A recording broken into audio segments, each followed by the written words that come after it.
Welcome to the Elite Life Podcast with your hosts, Trisha and Kylee. Here, we guide you on a journey of personal and professional transformation, revealing the secrets to success. Whether you're a seasoned pro or just starting out, join us as we unlock the doors to the elite world of growth, grit, and grace.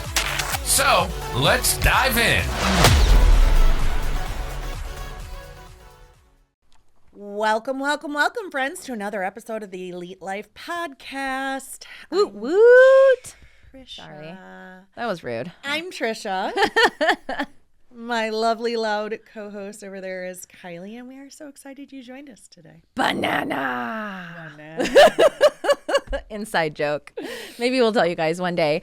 We've got a super fun episode here. We are talking about something that touches all of us, and we are talking about tradition. So, why do we hold on to them so tightly? What is it about traditions that feels so comforting, even when sometimes they might not serve us anymore? And the reason I came up with this idea is because Ryan and I have this house now. So we can take the burden off of some of our family members for hosting for holidays. My cousin Sarah usually hosts Christmas Eve, and it's a banger. we have a good time. We see family from all over, and it's just really amazing. And now that we have the space, we don't live in a postage stamp anymore. I mentioned to Casey that I said, oh, hey, we're going to have Christmas Eve at our house. She's like, no, we won't. And I'm like, oh. I'm like, why not? She goes, on Christmas Eve, we go to Auntie Sis's house and we drink pop and we play pool in the basement and we open presents. It's a tradition. And I'm like, interesting. So I just wanted to do some research and explore the importance of traditions, why we hold on to them, even if they might not be great for us anymore, or why we're so resistant to change or putting those on the back burner, making new ones. So you guys are here for a really good episode. I'm excited. Yeah, and especially it's very timely, right? We're heading into the holidays. We blinked, and it's going to be Thanksgiving and Christmas and all of that. And we all have holiday traditions or family rituals, and some are beautiful and heartwarming and bring us closer to our loved ones. But then there's some that could actually kind of weigh us down. Yeah. Especially during tough times, like when family dynamics change or when we're grieving. Sometimes it feels like we're going through the motions just because that's the way it's been done. And I know, I've definitely had some Christmas Eves, a couple of them, that we had some big family traditions around, and then they were really hard to get through. Yeah. For sure. Yeah, it's hard when grandma's missing or, people move. And these traditions, they hold so much power because they're connected to our past. They're connected to our memories, our culture. And, a lot of times, our culture, our past, that's our identity. Yeah. And so I think that is a huge reason why, we find a sense of safety in these traditions, right? No matter what else changes in life, like Casey said, on Christmas Eve, we're going to Auntie Sis's house. We're going to drink pop and play pool in the basement and open presents. Yeah. And it's always going to be there, and it makes you feel like home. You know what I'm saying? Yeah. Yeah. But we have to remember, the traditions, they're made by people, right? We make a new tradition, and just like they're made, they can also be remade or reshaped into something that serves us better now. For us, we always had Christmas Eve at my little grandma's house, my great grandma's house. Do you call her little grandma? Yes. So she started shrinking as she got older. And so we always called her little grandma, and we always had Christmas Eve at her house. And it's amazing because I feel like she had some sort of Christmas Eve powers, because that was always our tradition. And then she passed away, and I can remember the first Christmas Eve. That was a hard year because that was the year Roy passed away. My friend Tara passed away first in the beginning of the year, and then Roy, and then my little grandma. And I remember we always go to church on Christmas Eve, and then we would go to little grandma's house, and we're all dressed up in our Christmas dresses and outfits, and we always had a bench at the bottom of the stairs we'd all sit on so the kids could put their shoes on and stuff like that. And I came downstairs to get my shoes on, and Trent was just sitting on the bench sobbing, just sobbing. And I'm like, what's wrong? And he's like, we go to grandma's on Christmas Eve. And like, I didn't even want to have Christmas anymore. Like, it was just like, it was so sad. And me and him sat and cried. And we had went to Dave's family for Christmas Eve this year. And it got even more tears. There were so many tears because I had a blanket that I always slept with that my little grandma had made me. She sewed everything. Aww. And I had used it so much that the back of the blanket had started to like just be destroyed. Like I was just shredding it because I'd had it since high school. She made it for me when I went to seminary where Angelina is. And I opened up my present, and Dave had his aunt redo the blanket for me. And that's what I opened. And then I'm like literally ugly crying. I'm gonna cry. Stop it. Stop it. Stop it. So it's been very hard to ever find kind of like that feeling again on Christmas Eve. We really struggled with it for a while. And then my mom ended up buying my little grandma's house from the estate because she had like 11 kids. And so she left it to everybody. And my Uncle Bill had lived there, and then he had passed away, and it was just kind of sitting there empty. And my mom's like, I would really like to have the house. And so now she has it. Aww. Yeah. So now we're back to having Christmas at little grandma's house, but now it's Nana's house. But the interesting part is why I said I think she had like special Christmas magic is now when we go to the house, it's so tiny. And I'm like, how did we fit so many people in here? like you said, like it was a banger. Like we had a lot of people there. And suddenly like it feels very small, but it's the same house. Same house. I don't know. Yeah, and we can, just like we were talking about how we make these traditions, right? Little grandma started this tradition. Humans start these traditions. We can also rearrange them. We can make new ones and still, have that meaning. Yeah. You know what I'm saying? We used to do Christmas Eve at my dad's mom's house. And when she moved to Arizona, it went to my mom's. And I'm looking at it more as like a gift that, you just pass down, that one family gift that everybody keeps passing around, that, like white elephant situation. You can still find that Christmas, that magical feeling, or whether it's, your 4th of July or whatever it is that we're talking about, you can still find that traditional magic, even if you have to rearrange things a little bit, even if instead of little grandma, we've got Nana hosting, right? Yeah. And I think I really just want to talk about, how we can do that. How do we move past, the guilt or the sadness of letting go of old traditions and embrace the freedom of creating new ones? Yeah, that's a great question. And I love it because you can, right? Like there was this little period of time, like after that happened, where we were in that busy season, right? Like when your kids are young, you get in these busy seasons, and for you mean us, like busy life, literally every day. Yeah, for us, like with hockey is an interesting sport in that we suddenly no longer had Thanksgiving because a lot of hockey's in Canada, and they always had a tournament called Silver Sticks that fell on Thanksgiving because Canadians have a different Thanksgiving. Right. So we weren't having Thanksgiving. We weren't wanting to have Christmas Eve because of little grandma. And so we felt like we had this like few year spread where we're like, where did all of our traditions go? Mm-hmm. So we had to intentionally start some new ones. And it's interesting because when you go to start some new ones, sometimes they work and sometimes they don't. So we kind of had a couple of years with like playing with what we were going to do and really finding like what worked for us and our family, because like you said, these traditions are made by people. And if they're made by your great grandparents or your grandparents or even your parents, like you just mentioned, they may no longer serve you. And I think like a lot of ours for us were that way.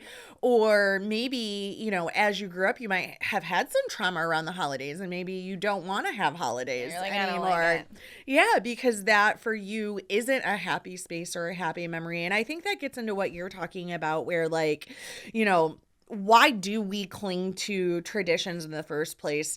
And really it's because like as humans, like we love familiarity, right? Like when things feel uncertain, traditions are those little anchors in time that kind of remind us of simpler days or Better simpler times. Yeah, when things just felt more stable, and they kind of become our emotional safety nets where like even if you did have a really rough year, like I know like COVID, for example, like COVID was awful and we didn't go to a tournament for Thanksgiving, but what we did do is we made Thanksgiving dinner and then we set up all of our laptops on our tables and we like Zoomed Thanksgiving together, right? Because we needed something that felt familiar. Yeah. When the first year that Ryan and I were married on, and Thanksgiving came around, I was always at my mom's or Aunt Cindy's for Thanksgiving.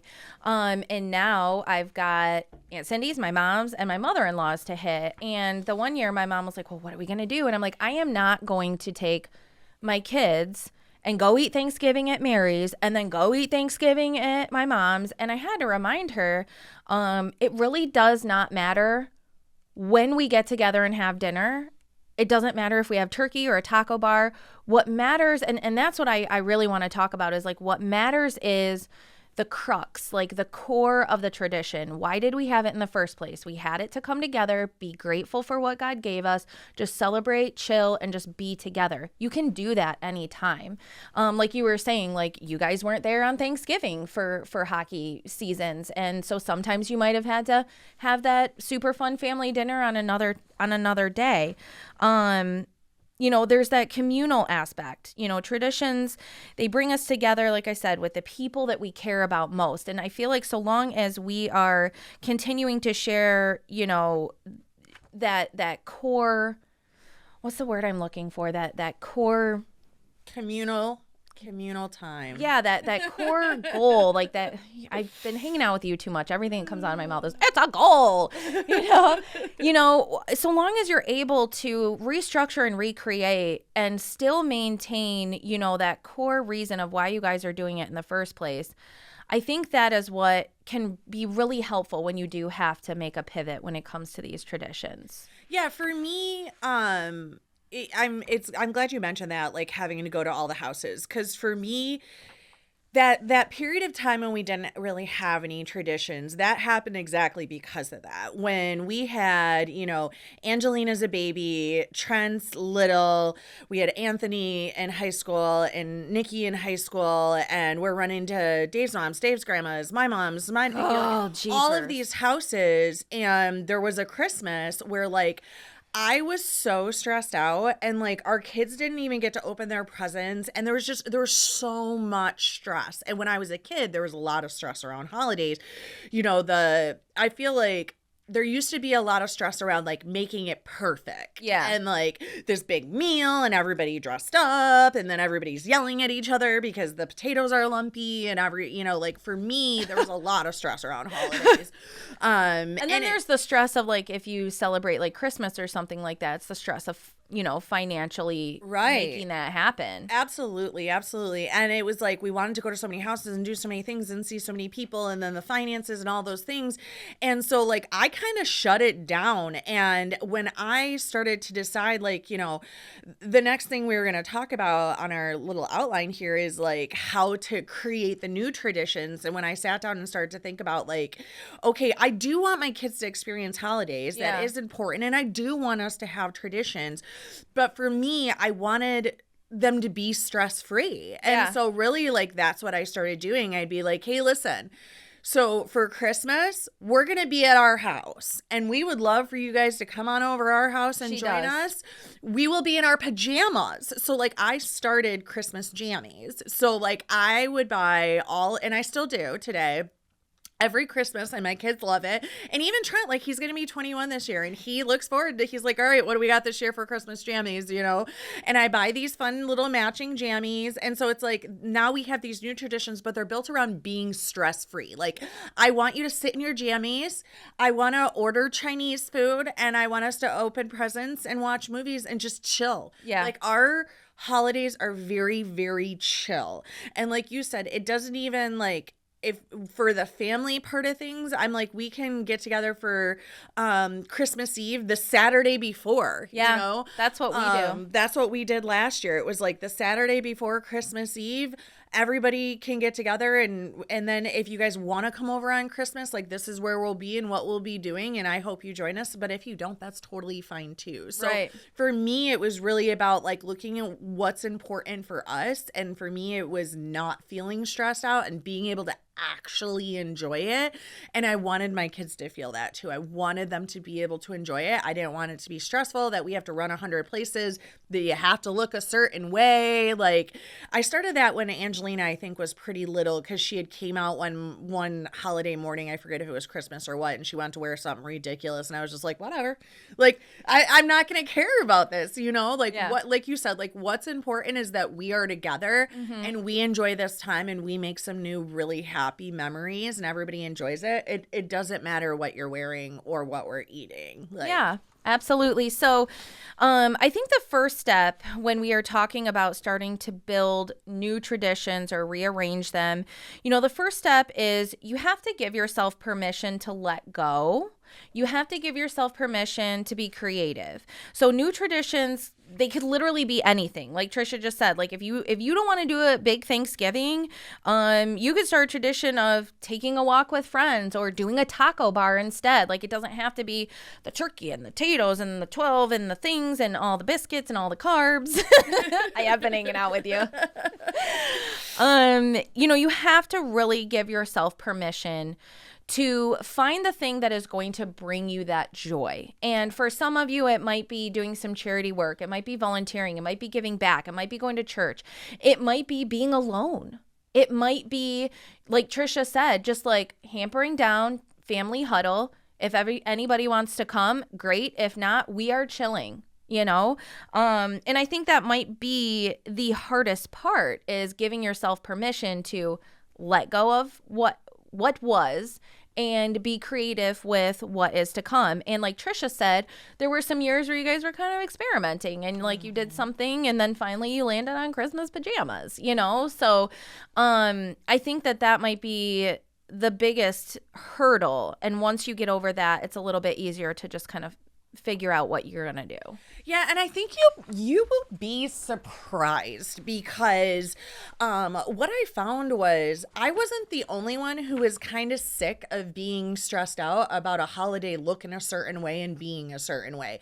A lot of people are sick of having turkey all the time 17 times during the holidays, right? Yeah. So when you're like, hey, what if we get Chinese food instead I don't even of like turkey. Right. And that's the thing, like, when you, like you said, with the creativity, right? Like, start to think about and spitball some different ideas. Like, I actually have been begging Trent to not have a traditional Christmas and let's go on a cruise and enjoy a cruise.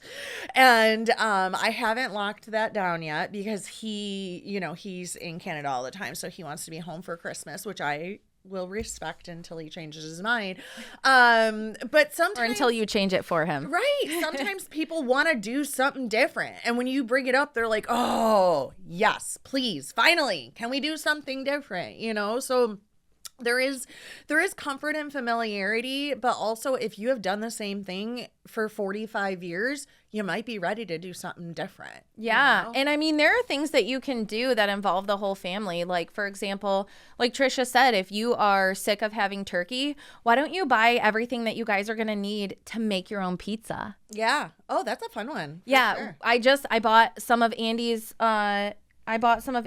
what were they? Little Caesars kits. Yeah. And the kids loved it. Nice. And they were delicious. But like I said to my mom, I'm like, I told her, I said, I don't want you to be in the kitchen all day. I want to be with you. I want to play cards. I want to play dominoes. I want to chat. I want to drink coffee. I'm like, so let's just do a taco bar. Let's just do, you know, something super easy to where it's not, because I feel like that's the other thing too, is like moms, women, wives, we feel like we need to be in that kitchen from 3 a.m. Just remember like all of the old school Christmas movies where like they're up at 3 a.m. and they're getting the turkey in and then they're basting and then blah, blah, blah, blah, blah, blah. Like, stop it.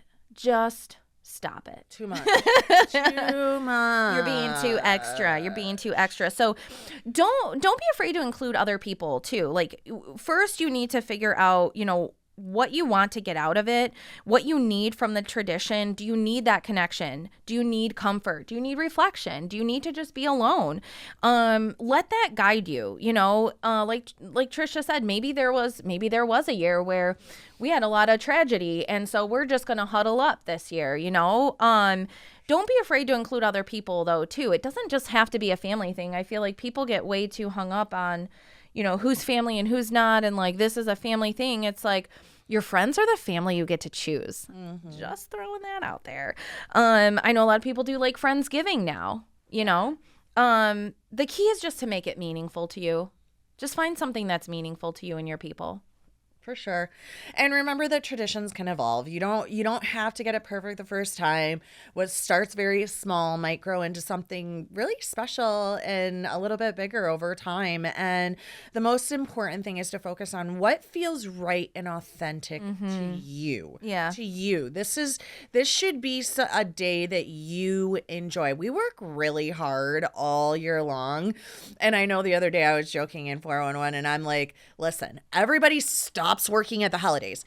You get Thanksgiving and Christmas. They are 2 days. You do nothing. Just those 2 days. Yep. So make those 2 days good though. You know, make them important. Make them intentional that you're not on your phone and you're not zoned out. Like you said, like play a game, like really take that time to enjoy the people around you, because even if you do spend a lot of time with the people around you, are you intentionally tuning into what they're doing, what they're saying? Are you making eye contact? Are you having high level conversations? Like, I spent some time with Michaela a couple weeks ago, and we had the best conversations about the world, about books, about ancient Rome, like, things that are different. Like, what stories are you getting together and talking about? Like, I have that conversation with Dave a lot. I'm like, I want to have different conversations, with my siblings. I want to talk about